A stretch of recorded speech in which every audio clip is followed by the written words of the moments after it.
Welcome to our next segment. It's leveraging technology in 2021, how to connect with consumers and drive revenue.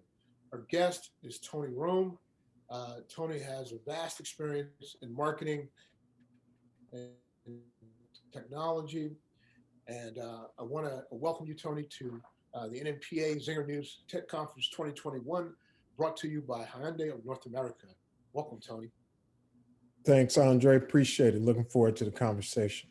Wonderful, wonderful. So, Tony, let's begin by just giving our audience a brief background of your experience. Some of the things that you've done in the past, and some of the things you're doing now, and what the future brings for you with respect to your business. My experience is pretty varied, but it's also been, in many cases, pretty much in the same, what I'll call sort of the same industry. Essentially, I've been a marketer over the last almost 30 years and really helping brands to connect with their consumers through a variety of different ways. But primarily, it has always been connectivity through like sports and entertainment. And so I've had the pleasure to work with a lot of professional athletes. I've had a pleasure to work with a lot of entertainers, everyone ranging from like Maxwell to Mary J. Blige. Actually spent some time working on the Kings of Comedy tour years ago. And all of that work was on behalf of those clients and then helping them to have partnerships with brands that would allow sort of the artists to be able to sort of monetize their assets. And so whether that's a concert tour or in the case of the Kings of Comedy, this extremely successful comedy tour that took place. And then the brands who are trying to reach their audiences and their consumers through this partnership. And so that's really where I've lived quite a bit of my professional life. Fast forward to today, I currently serve as the chief channel officer for ecoATM. ecoATM, we're a leading technology company really focused on, we call ourselves like the global leader in trade in and trade up for mobile devices. So, for example, we have a network of automated kiosks that are across this country, close to 4,500 kiosks. Wow. And at those kiosks, you can actually bring your unused or your used phone, bring it to our kiosk, and literally at that kiosk, we'll be able to do an analysis of the device, and we'll actually be able to offer you cash on the spot for your phone. So if you're like, the average American household, you got about four, used phones that are sitting in a drawer somewhere. And so we offer a high level of convenience, instant cash on the spot for Americans who right now just have devices sitting at home and are really wondering, what do I do with these devices?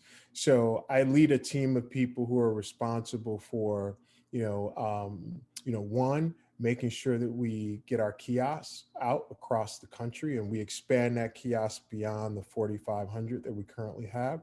And that team also manages our relationships with like our channel partners. And our channel partners include, companies like Walmart, Kroger on the grocery side, as well as a number of large mall operators across the country.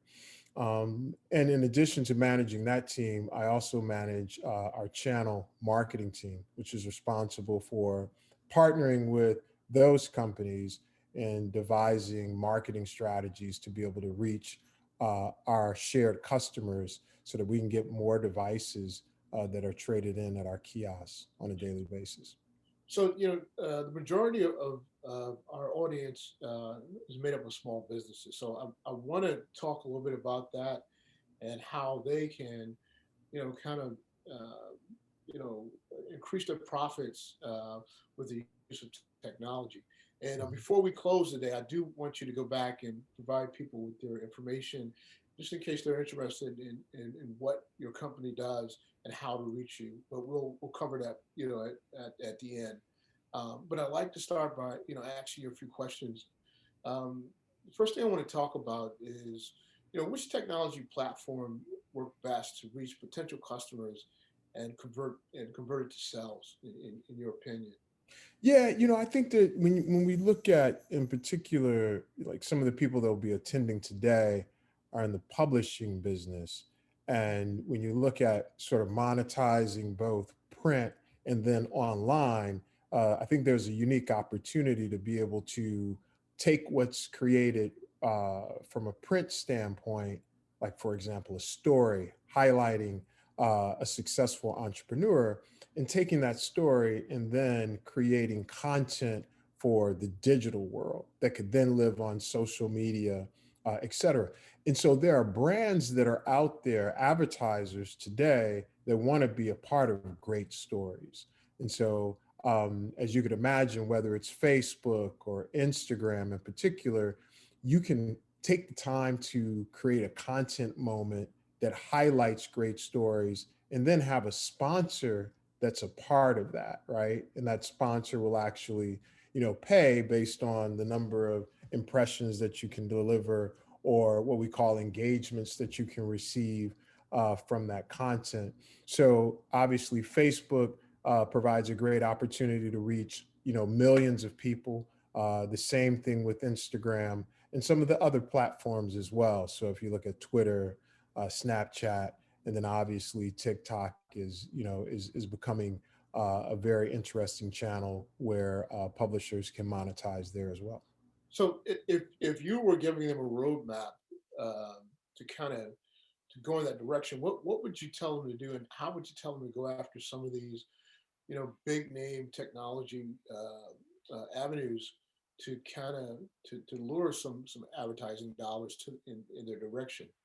Yeah, I mean, if as an existing publishers already have a footprint, they already have a brand that's in place, that really it's about transitioning, or not necessarily transitioning, but having a presence in both worlds, right? So one foot is in sort of the physical print world, and then another foot is in the digital world, right? And so from the steps that you take, it's really about making sure that you have just going to the basics. You got a Facebook page, you got an Instagram page, and that you're doing everything that you can to create content for those pages. And once again, it can just be a matter of taking content that you have in the print world and making it available in the digital world, right? You got to be able to have content that you're sharing out there pretty much the way things work now on a daily basis, to keep the content fresh, to keep a community of folks engaged. And when you have a community that you've built, it provides an opportunity to be able to tell a story to advertisers that, hey, I've got this unique community that's coming to me on a daily basis, and I reach them where everybody currently sort of lives. We all live on these devices here. You do, And so definitely do. um, what's most important for advertisers is being able to reach people where they live in a way that's authentic, right? And so if I'm a publisher and I have a community of folks, that means that I have folks that are connected to me from an authentic standpoint. That's very valuable to brands that are trying to be, within moments that can be delivered by those authentic, in this case, publications. We talked about Facebook, we talked about Instagram. Um, you know, Advertising is always a concern. The cost of it. Um, my question to you: how much does it cost to advertise on these platforms, and how worth it can it be for a publisher to pursue that direction? Yeah, so I mean, there's a couple of ways to be able to do it. That's a great question. So, there's no cost to be able to obviously set up pages, right? There's no cost to do that. Anyone can set up a page and start building a community. But when you look at sort of building your community, in today's world, the way as they talk about algorithms, the way the algorithms are set up is that in a lot of cases you've got to make an investment to build your community. So what does that mean? Like make an investment. So Facebook allows you to very simply, you can post something on Facebook, and then you can actually what they call boost that post to reach a larger audience of people to help you to build that community. Now, the cost of boosting that post is going to be based on, just like, for the publishers, it's typically based on a CPM, which is a cost per thousand impressions, or you can do it from the standpoint of, pay per engagement. So if, for example, if someone likes your page, then boom, you can pay, for that engagement.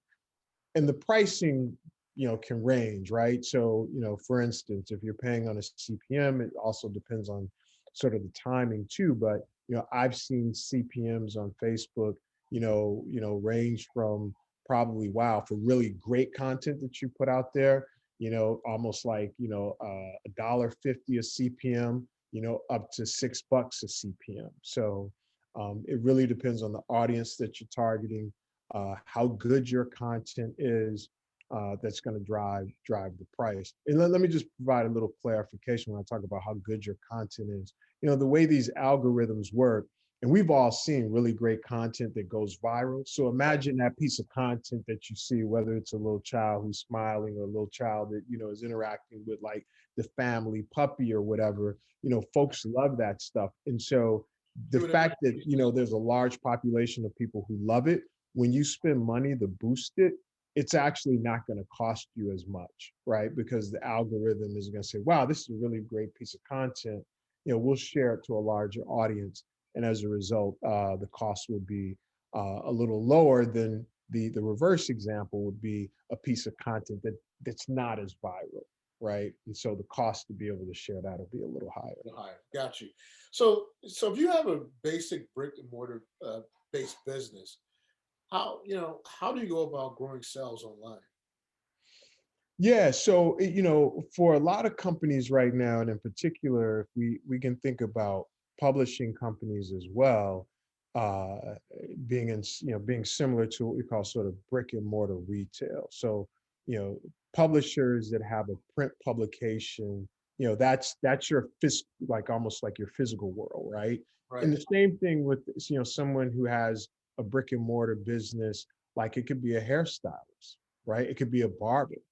And so the question is, can a barber and a hairstylist also have a presence in the digital world and drive sales, right? Just like can a newspaper do the same thing? And the answer is absolutely they can, because a brick and mortar business, like once again a barber or a hairstylist, the way that you capture your audience is by sharing your work. Once again, it's all about the content. And we've seen some of this stuff, barbers who are sharing, Yeah. they share a variety of stuff, Right. on online, right? Especially on Instagram and Facebook. And by doing that, what they're doing is sharing their work, right? And as you share your work, you actually set up, the ability to have to elevate your brand presence. And people see that and people say, oh, and I've seen it before. Like I'm online, I see a barber, like, wow, okay, this guy looks like he's done an awesome job, and it may be something I'm interested in. Then boom, I might go ahead and hit him up and say, hey, I saw something on Instagram. Can I come in and get an appointment? So there are definitely ways to be able to take what you do. So whether it's cutting hair, styling hair, or actually publishing a newspaper or a magazine, and taking what you do and sharing it on in the digital world, and actually being able to attract So people. so how big of a role does social media play in, driving traffic back to uh, individual's website? Most of these papers have websites, Yeah. and one of the biggest interest or concerns is how do I drive traffic back, and how I want to ask you how effective is social media in doing that? Yeah, so I mean, it's interesting because actually Facebook is one of the biggest drivers of traffic to websites. So if you think about, um, you know, if I am a newspaper and I have a web presence, and I have a Facebook page too, how many people today are just going to look at, they pick up their device and they go and say, oh, I'm gonna go look at, call it, the Michigan Chronicle, right? They're just going to pick up and be like, I'm going to tap into the Michigan Chronicle today. You know, Fewer people are doing that versus folks would share a Michigan Chronicle article on Facebook and then say, oh, I'm going to go check it out. So Got you. actually, there's a very interesting way to capture traffic, drive it to your website by using these social platforms, right, to help drive what we call paid and organic traffic, right? So organic traffic is people just show up at your website just because I want to go to MichiganChronicle.com and get an update on what's going on. That's organic traffic, right? Paid traffic is, as the example, I've got a boosted post on Facebook, and I'm the Michigan Chronicle that I'm putting out there, and I have a link to this article that goes to my website page, Mhm. right? And that helps to drive traffic to my website, which then can help, help get my numbers up from a website perspective. So you think it's best practice to encourage to have a presence across all social media platforms? Well, I think that it depends on your audience, right? So if, and I'll use, once again, the Michigan Chronicle, for example, because I'm, originally From from Michigan, right? Detroit, right? Originally from Detroit. And the Michigan Chronicle used to be very close to my high school, Cass Tech, back in the day before I think Hiram, they've opened up a new location in Detroit. But yeah, so um, it depends on your audience. And if your audience is, your audience profile should align with the platform that you use, right? And so you got to know your customer, and based on that, know where that customer is living online, right? Gotcha. Because not everybody lives on Facebook, not everybody's living on TikTok, right? Not everybody's living on Twitter. All of these platforms actually have different nuances about them, and it's important. And that's those nuances are easily to discover and know.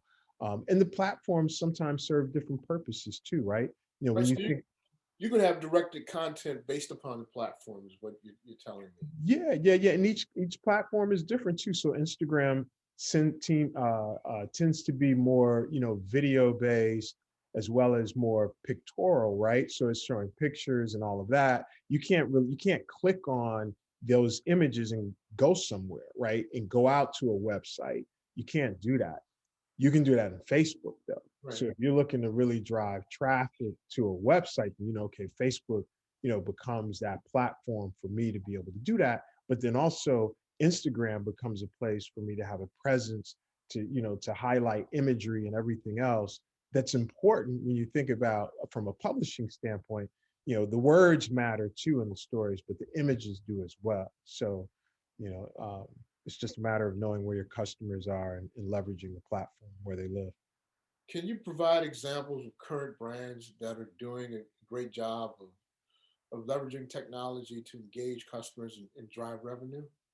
Can you show us? Yeah, I would say it's very interesting to see what is happening right now, and I'll talk about maybe some like what I'll call more established brands and just brands that are coming out of the blue right now that are really doing an amazing job. And so one of those brands happens to be, I'll say like D Nice. You know, D Nice, even D Nice is a DJ, but at the end of the day, he's a brand. And when you look at what he's been able to do with Club Quarantine, which didn't exist like, Prior a to the year and a half ago, right? Right. Club Quarantine is a output of COVID. And so when now D Nice has created a platform and he's been able to monetize that. And if you look at the partnerships that he's had, from being featured in a Ford F-150 spot to some of the companies that have partnered with him, like the NBA, when the NBA was launching this season, just featured at the Super Bowl, that is all being driven by what was done on Instagram. wow, Right? all from Instagram. Wow. All from Instagram, all from the platform that then allowed for this to happen. And he seems to be doing an amazing job actually monetizing the moment, right?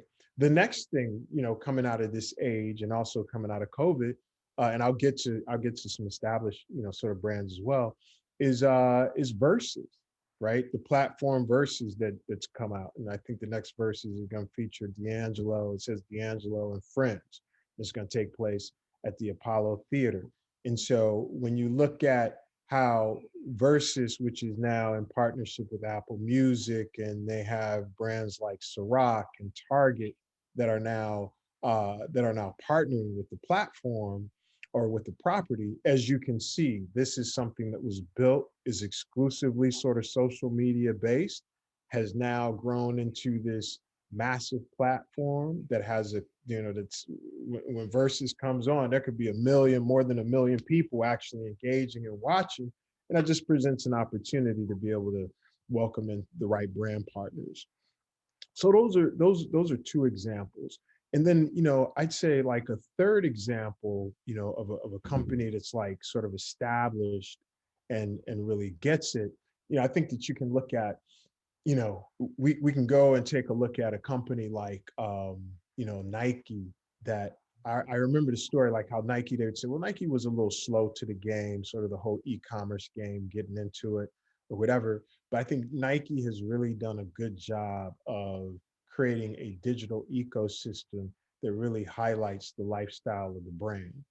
So if you look at its Instagram page and how they present Instagram and the imagery of what Nike is all about, is really a great thing. And then also how you see how they link it back to the e-commerce opportunity to be able to sell product.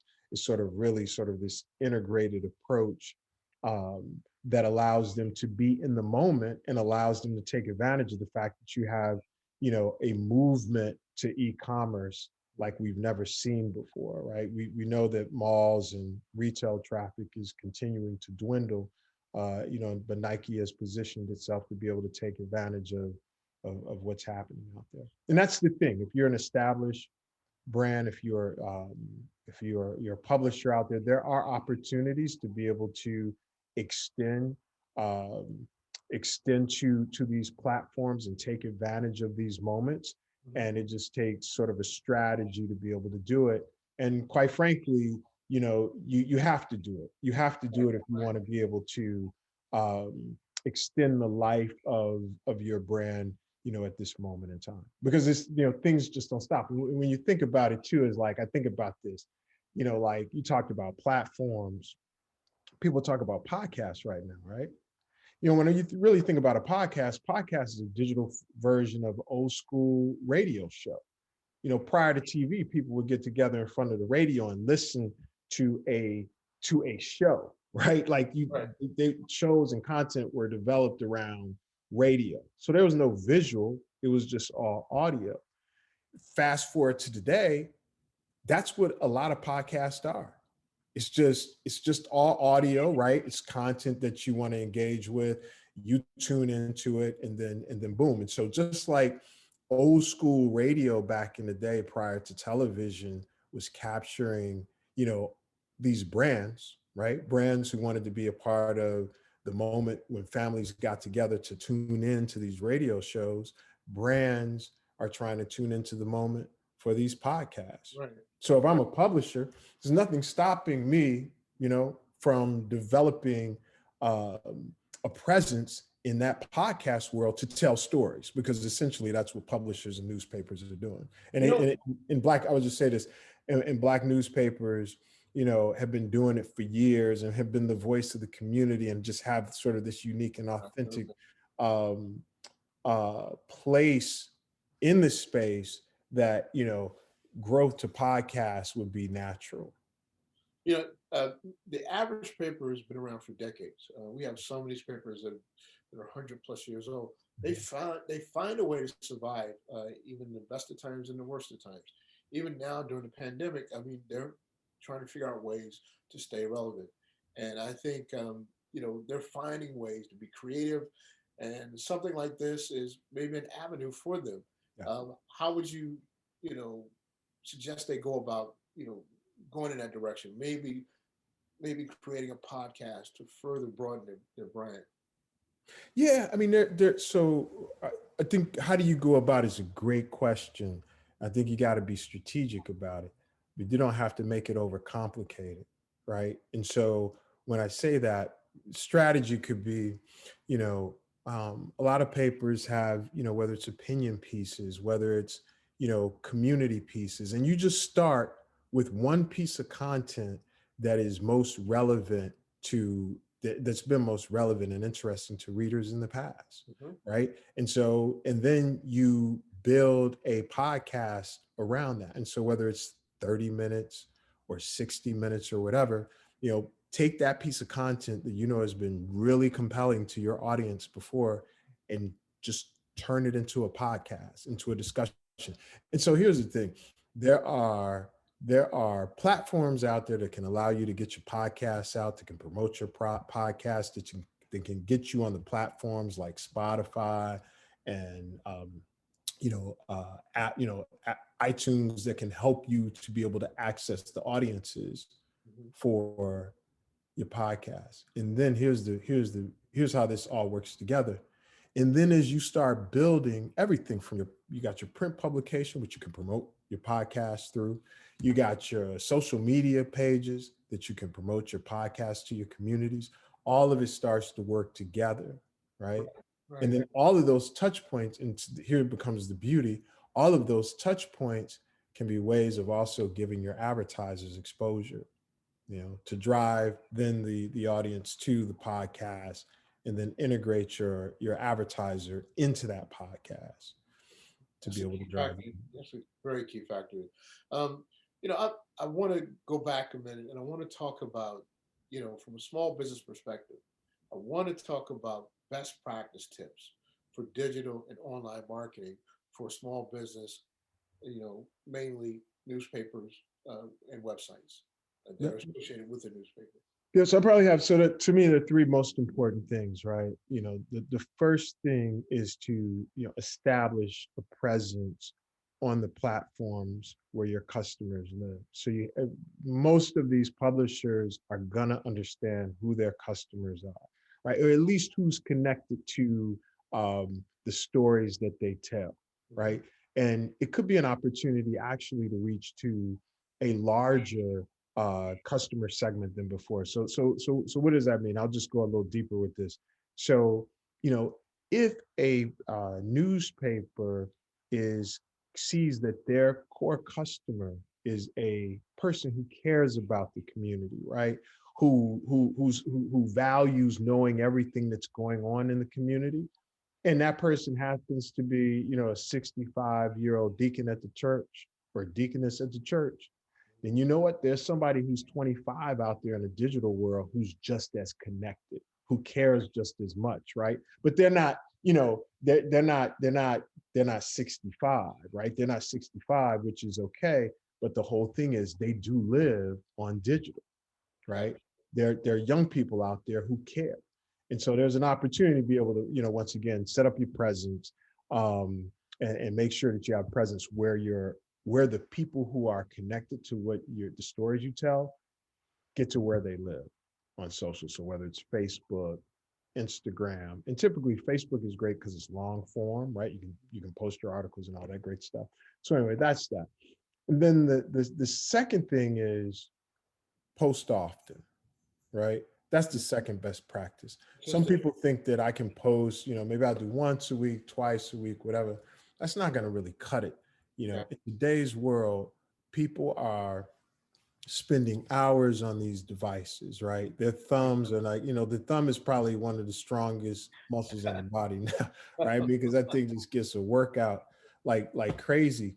Um, and so, you know, understand that people are living here, and in today's world, there's so much data and content that's transferring. What was out, this morning at 8 o'clock is now old news, Yeah. Yeah. right? And so people, there's going to be something new. There's something new right now, even as you and I are talking. There's going to be something new 4 hours from now. So it's important to be able to just have a cadence that allows for ongoing posting, and sort of each business is going to have to determine what that looks like. Is it, every 10 minutes? No, it doesn't have to be that. Is it once a day? Yeah, possibly it could be that. But what we do know is that it's not once a week. Right. Right? You're missing out on opportunities. So That's the second thing. And then the third thing, best practice, is really work to build your community. You know, building your community, making sure that you're seeing growth in your community. And there's two ways of doing that. The Mhm, first way is, as I mentioned, making sure that you're posting relevant content mhm, on the platforms. And then the third thing, I mean, the second thing that you can do to sort of build that community is take the time to invest in building your online community. Take the time to invest in boosting your post on Facebook. You know, take the time to invest to boost your content on Instagram. And boosting, once again, gives you the opportunity to reach a larger group of people than when you just post your content organically, right? right. So once again, I could post content organically, it reaches 100 people, right? But if I have a boosting strategy, that same content, and I make an investment, let's say I make an investment of $1,000, potentially I could reach an audience, maybe I reach an audience of 50,000 people, as a result of that $1,000 investment. So give once again. So those would be sort of some top, best practice, the three that I would highlight. So I'm a publisher. I'm a small business owner. Where can I go to learn more about leveraging technology to reach customers and drive sales beyond what we talked about? Sometimes was it the best teacher is experience, right? So that It always is. and In most and cases, right, not only experience and on the job right. training. So um I think what's really great is taking a look at some of these, taking a look at other publisher pages on Facebook and Instagram, taking a look at some of the influencers that are out there currently that are really doing a great job. You can look at someone like, visit D Nice on his Instagram page, see what's going on, because they're doing it right. These are the folks that are doing it right now, and they've got brand partnerships. And so, if you want to learn how to make it happen, because the reality is, we're still in the beginning stages of this moment, right? The rules are still being written. And as a matter of fact, as those rules get written, they actually get torn up within a matter of time, right? Because once again, we're just so new. So what was like sort of, maybe the rules from a year ago, torn up, now we're on to something else. So I think that's, for me, it's looking at, um, as I said, other publishing companies. What are they doing? What are they doing to be able to monetize content? I'll give you an example. I ran across some content just yesterday from GQ, and GQ did a photo shoot with Sierra and Russell, right? And so in this video shoot, it's sort of all about them, but at the same time, it's all about GQ. We know that the print business is down. But once again, they're using content featuring Sierra and Russell to be able to tell a story, to be able to link their advertisers to. And not only was GQ sharing this, because I did this. I saw the GQ content, and then I went to Sierra's page and she had posted it, right? And actually, when I went to her page, not only has she posted that, then she had this partnership with Starbucks as well. So it gives you the opportunity to see, wow, how's it happening? And as you see it, then you begin to have the blueprint to make it happen. Well, Tony, what do you think the future brings for us? I mean, give me just a few comments on where you think we're going. Yeah, I think the future is going to be filled with, ongoing change, right? And what I would say is this: to me, the beacon that we want to follow is, we want to follow the customer, right? And because we don't know what's going to be next. Like you know, you what we know is that people are always going to want to engage with one another, right? They're always going to want to be in environments where they can share their lives with one another. If you think about Facebook is just really the modern day photo album that was at your house. You remember, I don't know about your house, but back in Detroit, you know how everybody had the photo album out Yeah. on the coffee table, and Mhm. when company would come over back in those days when people could come over your house and not call you beforehand, but just show up, right? Like And we know we have those people, right? you guys, yeah, and so you have photo albums out on your table, and people would come when they come to your house. They look at your photo album. That's essentially what Facebook is, right? It's a way for people to be. We're in our worlds now, and we're so disconnected a lot of times. It's so much so we don't even want company to come over, right? And Right. so and so Facebook allows us to be able to peer into the photo albums of of our friends, right, and of our families that are disconnected. So what's going to come down the line? Don't know. As I said, like radio, the old school radio back in the day. Here we see, fast forward to today, we have podcasts, right? So for us, it's just a matter of watching the trends, seeing where the people go, and sort of organically go with them. If we commit to just staying in one place, then it's going to be hard to survive. Hard to survive the moments. But I think the main thing for the future is just making sure we know where our customer is living, and go with them. Fantastic, man. In closing, I want to go back to what we talked about in the beginning. Let people know where you are, what you do, and how they can, find your business. They may have phones that they want to turn in, so give us an opportunity to let us know how to find you, how to reach you.